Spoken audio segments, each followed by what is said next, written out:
Damos comienzo a un nuevo programa.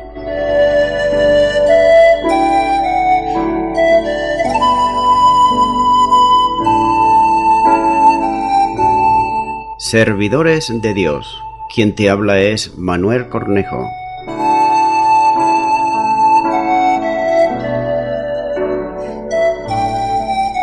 Antes de dar introducción a la palabra de Dios, estaremos poniendo una alabanza.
Y ya de nuevo tras la pausa musical estoy con todos ustedes.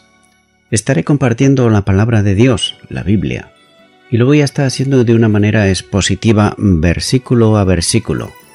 En esta ocasión será en Hechos de los Apóstoles, capítulo 24 y versículo 18, donde dice: «Estaba en ello cuando unos judíos de Asia me hallaron purificado en el templo, no con multitud ni con alboroto». La razón de la presencia de Pablo en el templo no podía concordar con las acusaciones que formulaban contra él. Había venido en prácticas piadosas y no a generar una revuelta. Cuando fue hallado por los judíos griegos en el templo, practicando individualmente los ritos de la religión judía. El ataque que sufrió a mano de los judíos se produjo cuando acababa de realizar la ceremonia de purificación en la forma ordenada y tranquila. Nada hubo en su comportamiento en proporcionarse una acción como la que habían hecho en contra de él. Todo lo contrario, debía ser alabado y reconocido por su comportamiento ejemplar. Sigue diciendo la segunda parte de este versículo: no con multitud ni con alboroto. Tampoco había estado soliviantando las multitudes para provocar un motín. No estaba rodeado de gente a las que lideraba, sino en compañía de 4 devotos judíos que habían concluido el tiempo del nazareato y estaban procediendo a la purificación ritual que la ley establecía. Como de costumbre, los enemigos del Evangelio guardan silencio sobre las virtudes, manteniendo las acusaciones mentirosas con el único objeto de eliminar a quienes se oponen a su sistema religioso. No es difícil encontrar esta forma de acusación en cualquier tiempo de la historia de la Iglesia, bien sea en el pasado, en el presente y como lo puede ser en el futuro, ya que cuando alguien con la verdad se opone al sistema religioso será objeto de persecución que en ocasiones adquirirá la forma de calumnia. Continuará con el versículo 19, donde dice: «Ellos deberían comparecer ante ti y acusarme si contra mí tienen algo». Los que estaban acusando a Pablo no eran los promotores de aquella situación, ya que simplemente eran enemigos acérrimos del apóstol y que habían aprovechado las circunstancias para procurar su mal y deshacerse de él. Los que estaban delante no eran los que habían acusado como profanador del templo en Jerusalén. La ley exigía testigos para formular una acusación contra alguien, como así dice en el Antiguo Testamento, en Deuteronomios capítulo 17, versículo 6 y el capítulo 19, versículo 5. Pero nótese que los que estaban allí no habían sido testigos de ninguna cosa de las que se le acusaban. Eran, por tanto, testigos falsos, condenados precisamente por la ley de Dios, como así muestra en Éxodo capítulo 23, versículo 1, donde dice: «No admitirás falso rumor, no te concertarás con el impío para ser testigo falso». Por tanto, Pablo indica al gobernador quiénes eran los verdaderos acusadores contra él, algunos judíos de la provincia de Asia. Ellos no estaban allí presentes y, como ya sabría Félix, no había sido Pablo el alborotador, sino que fueron los mismos judíos de Asia que ahora no estaban precisamente presentes allí para acusarle. Sigue diciendo este versículo: «Si contra mí tienen algo». Los que no estaban eran los únicos que podían acusarle. Si acaso, tuviesen algo contra él. Es probable que los judíos que habían alborotado la ciudad contra Pablo no compareciesen ahora porque un examen judicial romano los habría encontrado mentirosos y en cuyo caso la justicia caería sobre ellos. Continúo ahora con el versículo 20, donde dice: o digan estos mismos si hallaron en mí alguna cosa mal hecha cuando comparecí ante el concilio. Como los judíos de Asia no habían comparecido para acusarle, Pablo hace referencia directa a quienes habían venido de Jerusalén para hacerlo delante del gobernador. Hasta ese momento habían estado callados y en su nombre había hablado Tertulo. Pero ahora eran ellos los que debían pronunciarse como acusadores. En cierta medida, los involucraba como acusadores en una situación ilegal. No les quedaba más remedio que formular ellos mismos los cargos si lo podían sustentar. Habían hablado antes con él cuando fue llevado al Sanedrín, si algún delito hubieran podido detectar entonces. Era ahora el momento para formular las acusaciones en contra de él, si es que las tenían. Así que los acusadores habían sido puestos por Pablo en la disyuntiva de formular acusaciones o de retirarse. Además, tendrían que contestar ante el gobernador si habían encontrado alguna falta cuando Pablo fue llevado ante el Sanedrín. Claudio Licias había convocado el concilio para que formularan una acusación concreta contra él, pero entonces, como ahora, no hubo acusación alguna que pudiera ser probada. Entonces, como tampoco era posible establecerla ahora. Continúo ahora con el versículo 21, donde dice: a no ser que estando entre ellos prorrumpí en alta voz acerca de la resurrección de los muertos, soy juzgado hoy por vosotros. La única acusación que podían presentar era la frase dicha en voz fuerte ante el Sanedrín, cuando le hicieron comparecer en Jerusalén. Aquella expresión, dijo enfáticamente, ponía de manifiesto su fe en la resurrección de los muertos y fue causa de una fuerte división entre los miembros del Sanedrín, como así lo muestra en Hechos capítulo 23 y versículo 6. Por tanto, la única acusación que podrían formular contra él era haberse declarado creyente en la resurrección de los muertos, creencia, por otro lado, mayoritaria entre los judíos fariseos.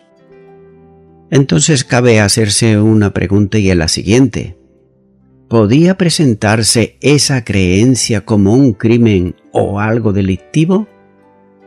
La frase de Pablo ponía de manifiesto que el asunto contra él no tenía que ver con cuestiones políticas, sino religiosas, esto es, controversias sobre formas de entender la fe, y específicamente entre saduceos y fariseos.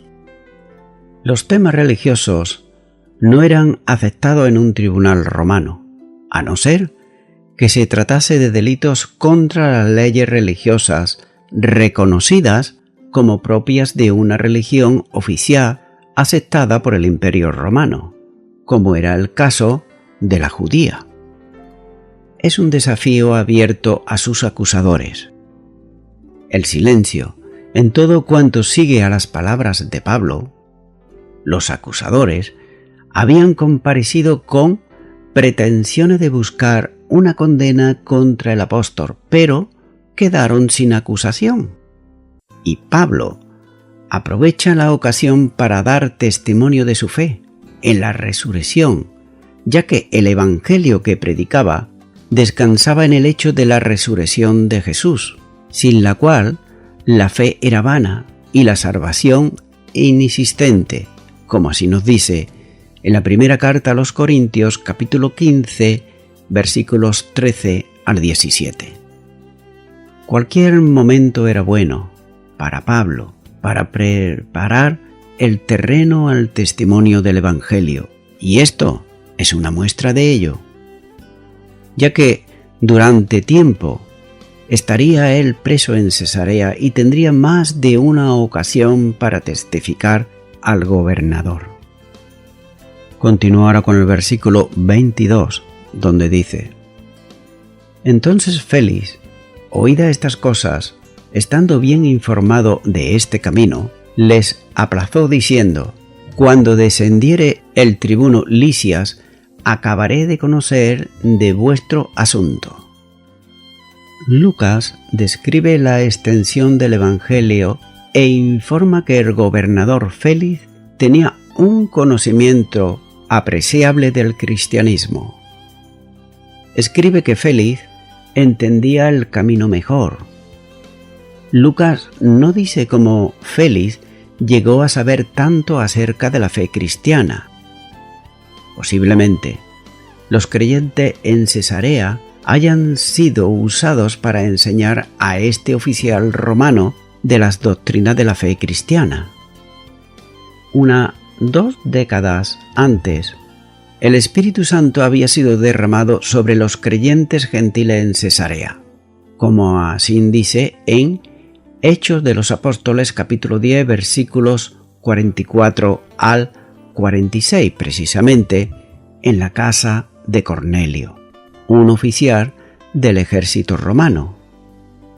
O quizás Félix logró ese conocimiento religioso a través de Drusila, su mujer, quien era por otro lado judía, como así dice el versículo 24, hija de Herode Agripa, como muestra capítulo 12 versículo 1 al 23, y hermana de Agripa II, como dice el capítulo 25 y versículo 13.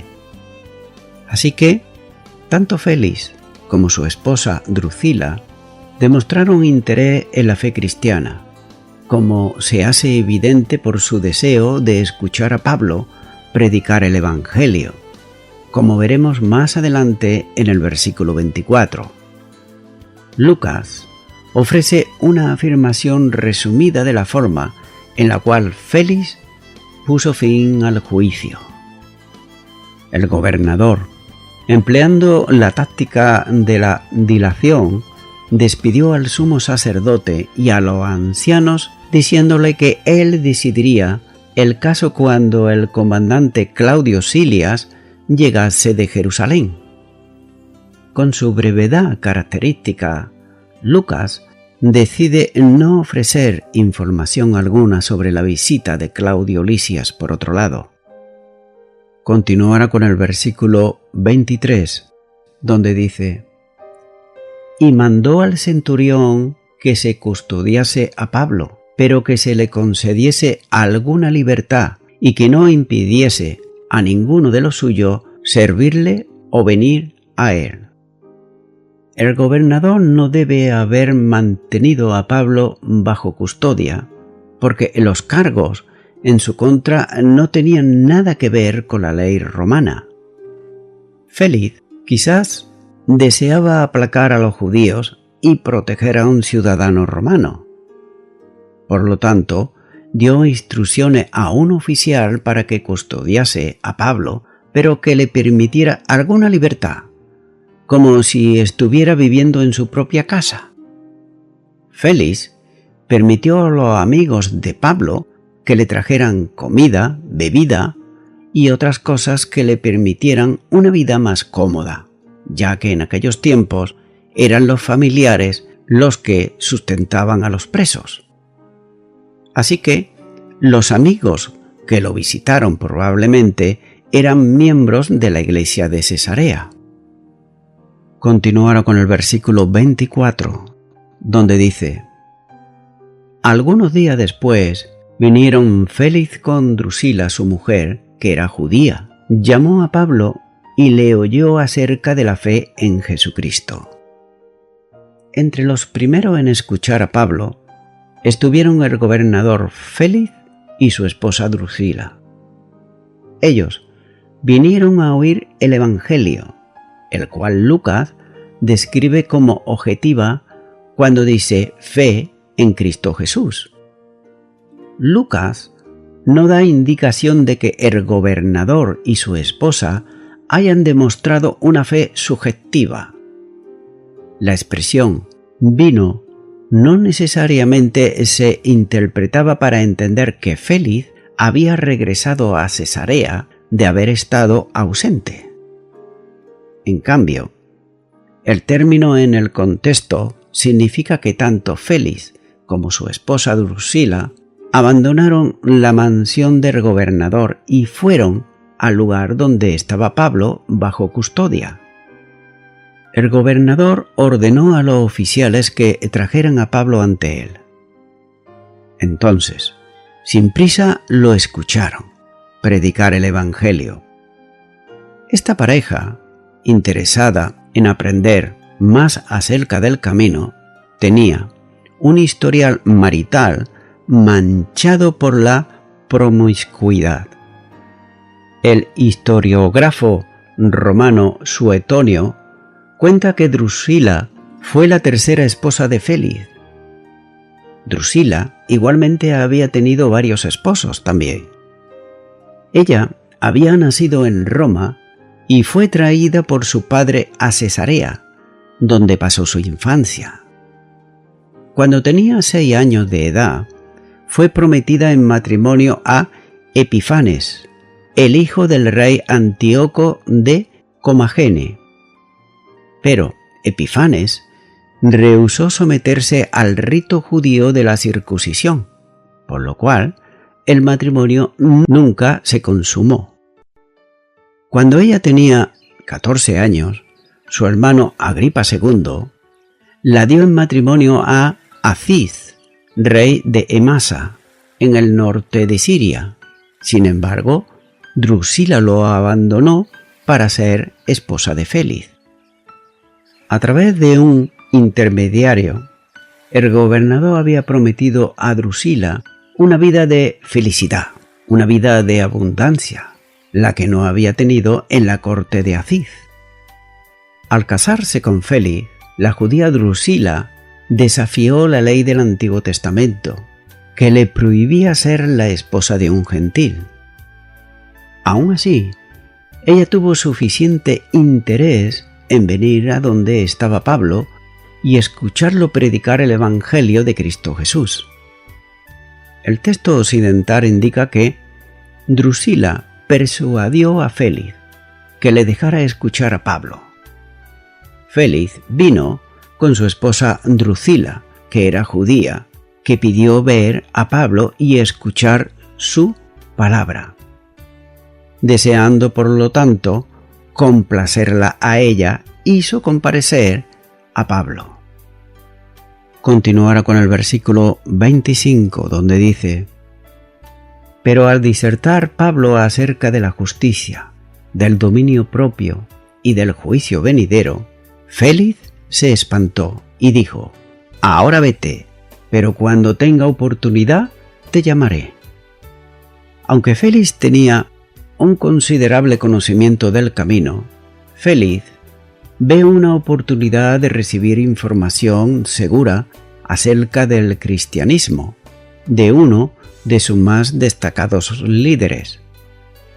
Drusila, conociendo las enseñanzas de las Escrituras y la tradición judía, también quiere oír las enseñanzas de la fe cristiana.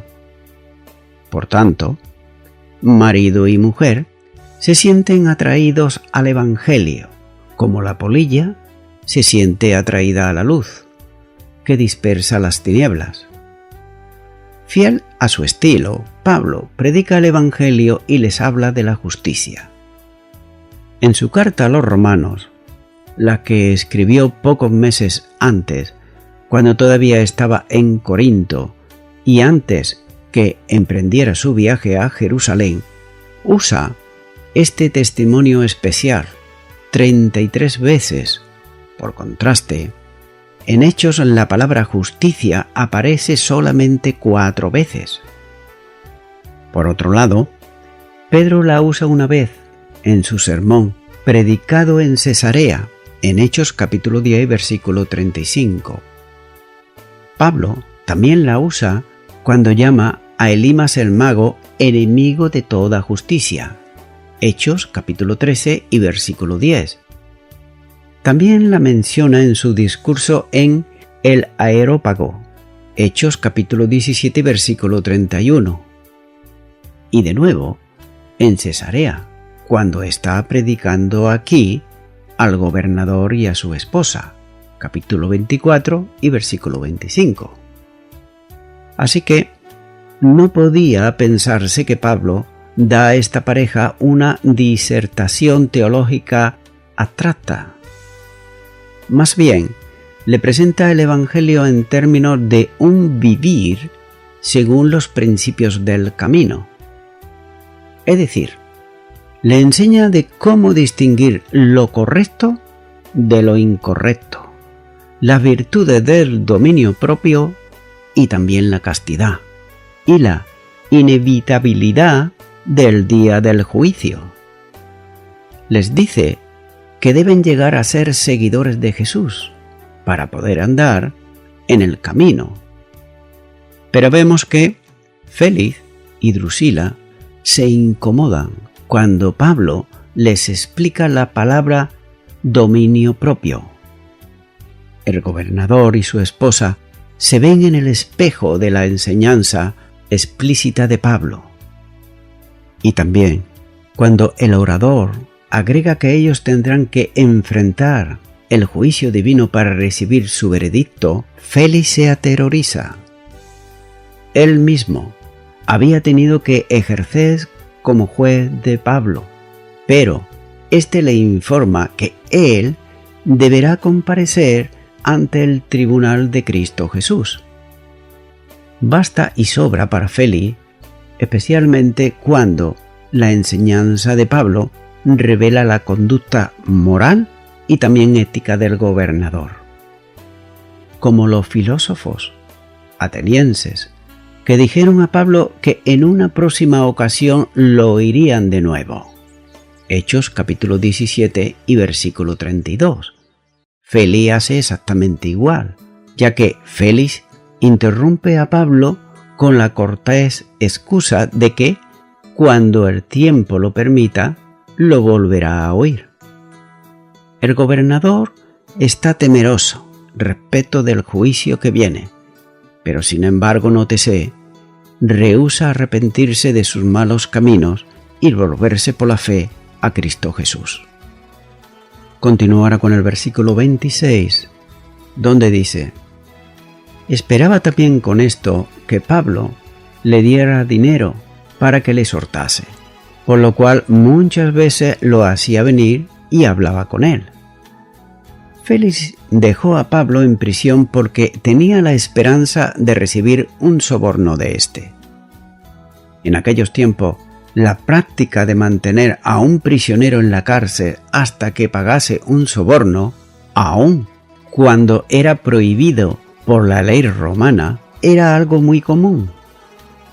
Se supone que cuando Félix oyó que Pablo había traído regalos en dinero para la gente de Jerusalén, como dice el versículo 17, su mente codiciosa inmediatamente concibió un plan para sustraer un precio por su liberación. Cuando sus muchos amigos visitaron a Pablo para cuidar de sus necesidades diarias, seguramente que Félix estaba seguro que ellos podrían ayudar también en pagar por la libertad de Pablo. Lucas escribe que Félix llamaría frecuentemente a Pablo para charlar con él. Esta información indica que las relaciones entre ambos eran amistosas, aunque estas prácticas nunca resultaron en algo positivo. Félix las usó para llenar algunos de sus momentos de ocio, pero Pablo siguió arrestado. debido a que Pablo aún no había querido hacer uso de sus derechos como ciudadano romano, apelar al emperador, el gobernador legalmente pudo mantenerlo en custodia. Tan pronto como se hizo la apelación, el gobernador estuvo obligado a enviarlo a Roma, bajo la custodia militar, donde tendría que enfrentarse al tribunal del emperador. Pero, en breve Félix se mantuvo dentro de los límites de la ley. Continuará con el versículo 27, el último ya de este capítulo 24, donde dice: Pero al cabo de 2 años recibió Félix por sucesor a Poncio Festo, y queriendo Félix congraciarse con los judíos, dejó preso a Pablo. 2 años después, Nerón hizo volver a Félix al retiro a Roma. El llamado a retiro fue suscitado por las condiciones políticas en Palestina. Félix había intervenido militarmente cuando los judíos y los sirios que vivían en Cesarea empezaron a apedrearse mutuamente en una disputa sobre los derechos civiles.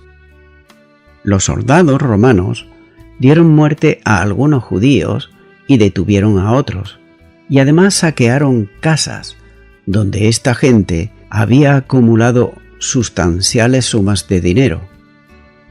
Como resultado de esto, el historiador Josefo escribe y dice: Cuando Porcio Festo fue enviado por Nerón como sucesor de Félix, los líderes de la comunidad judía en Cesarea subieron a Roma a acusar a Félix. Afortunadamente para Félix, su acaudalado hermano Payas intercedió por él en la presencia de Nerón y consiguió que fuese exonerado. Sin embargo, Lucas escribe que Félix quería hacer un favor a los judíos, por lo que dejó a Pablo en prisión. La palabra que Lucas usa para favor comunica la idea de qui pro quo, o sea una cosa o sea otra. Félix sabía que sería criticado por los disturbios que habían ocurrido en Cesarea. Esto él lo sabía muy bien. Pero él quería ganarse el respaldo del Sanedrín en Jerusalén, por lo cual dejó a Pablo como prisionero y de esa manera contrarrestar las acusaciones de los judíos de Cesarea. El texto occidental, sin embargo, afirma que Félix dejó a Pablo en prisión, a insistencia de Drusila. Parece ser que a Drusila le pasó como a Herodías, que guardaba rencor en contra de Juan el Bautista, como así lo muestra en el Evangelio de Marcos capítulo 6 versículo 19, así como Drusila despreció a Pablo por criticar su vida marital. Quizás no podía lograr que se le diera muerte, pero sí que se le mantuviera en prisión. Y voy concluyendo ya con esto.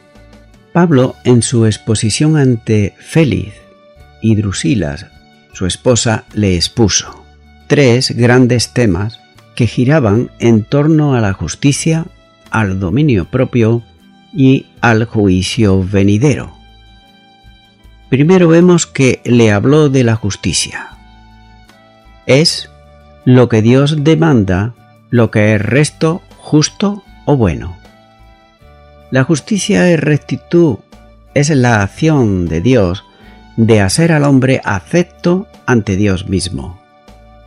Para el concepto greco-romano, el hombre justo era, en primer lugar, el que se comportaba de un modo adecuado para y dentro de la estructura de su comunidad y observaba los deberes para con sus dioses y con los hombres, más o menos como ocurre en el día de hoy, que el hombre está mirando a aquel que es justo, que cree que con la sociedad más o menos lo es, pero no está mirando si es justo delante de Dios.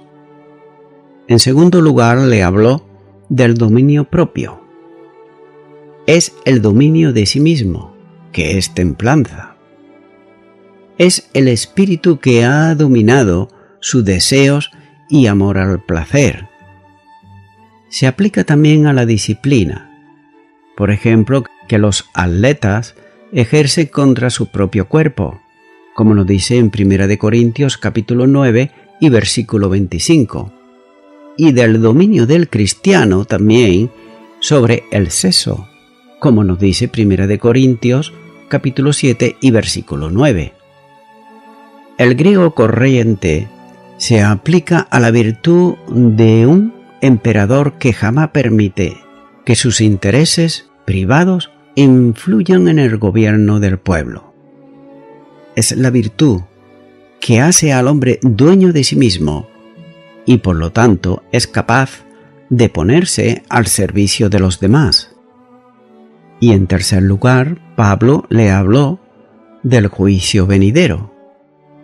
Es la decisión o el veredicto, la condenación o el castigo venidero, que sin duda se refiere al tribunal de Dios, donde, después de la resurrección, todos los seres humanos tendrán que comparecer para dar cuenta de su acto delante de Dios. Estimado y estimada oyente, Félix y Drusila rehusaron seguir escuchando a Pablo, y mucho menos tratar de corregirse ellos mismos, ya que ellos se sentían a sí mismos muy buenos, muy justos, y además daban rienda suelta a todo cuanto ellos pensaban. Y el juicio venidero a ellos no les preocupaba en absoluto, ya que ellos hacían cuanto les placía y no ocurría absolutamente nada, ya que pensaban que la justicia eran ellos mismos. Félix y Drusila tuvieron una gran oportunidad, estupenda, para ponerse a cuentas con Dios, por medio de Jesucristo, como así nos dice la misma palabra de Dios en la primera carta a Timoteo capítulo 2 y versículo 5, donde dice: porque hay un solo Dios y un solo mediador entre Dios y los hombres, Jesucristo hombre. Amigo y amiga oyente, no te pase a ti como le pasó a Félix y a Drusila. Ellos no aprovecharon la oportunidad que Dios le dio, pero aprovecha tú ahora lo que Dios te ofrece hoy en Cristo Jesús, que es salvación y vida eterna. Por tanto, mi amigo, mi amiga oyente, yo te animo ahora que tú puedas orar conmigo una oración de fe para recibir a Jesucristo en tu corazón como Señor y Salvador. Por tanto, ora conmigo y repite esta oración. Ahí es donde te encuentras. Di: Señor Jesús, hasta ahora he hecho mi propia justicia. Reconozco que no tengo dominio sobre mí, que me dejo llevar muchas veces por las pasiones, por los vicios. La boca muchas veces me traiciona y al escuchar tu palabra he entendido que llegará un momento en el cual tendré que rendir cuentas a ti. Por eso, yo ahora me arrepiento de todos mis pecados. Te recibo, Jesucristo, en mi corazón como mi Señor y como mi Salvador. Y te doy gracias en el nombre de Jesús. Amén. Amigo y amiga oyente, si tú has hecho esta oración de todo tu corazón, te recomiendo que comiences en primer lugar a orar a Dios en el nombre de Jesucristo. Orar a Dios no es rezar, sino que es hablar con una persona. También te recomiendo que leas la palabra de Dios. Comienza por los evangelios si no lo has hecho nunca. Y también te recomiendo que para que puedas crecer espiritualmente, te congregues en una iglesia cristiana evangélica donde se predique, se enseñe y se practique la sana doctrina y la palabra de Dios. Congrégate ahí y con el tiempo crecerás espiritualmente y podrá servir al Señor Jesucristo. Que Dios te bendiga. Y a toda la audiencia, nuevamente, ya me estoy despidiendo de todos ustedes y será hasta el próximo programa. Que Dios os bendiga a todos. Es Jesús quien venció en la cruz, fue quien cargó, quien llevó nuestro dolor. Jesús resucitó y por su sangre, sus heridas nos sanó. Nada es difícil para Dios, todo es posible al que cree. Hoy las montañas por la se moverán por su poder. Él es Jesús quien venció en la cruz, fue quien cargó, quien llevó nuestro dolor. Jesús resucitó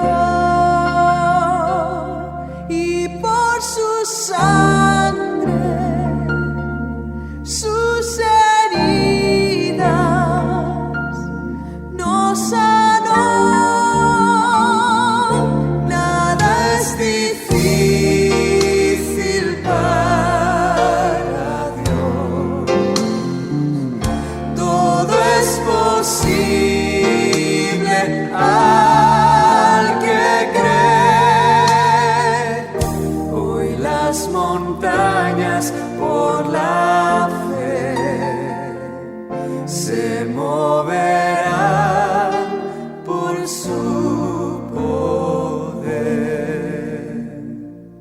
Hoy las montañas por la fe se moverán por su poder. Nada es difícil para Dios, todo es posible.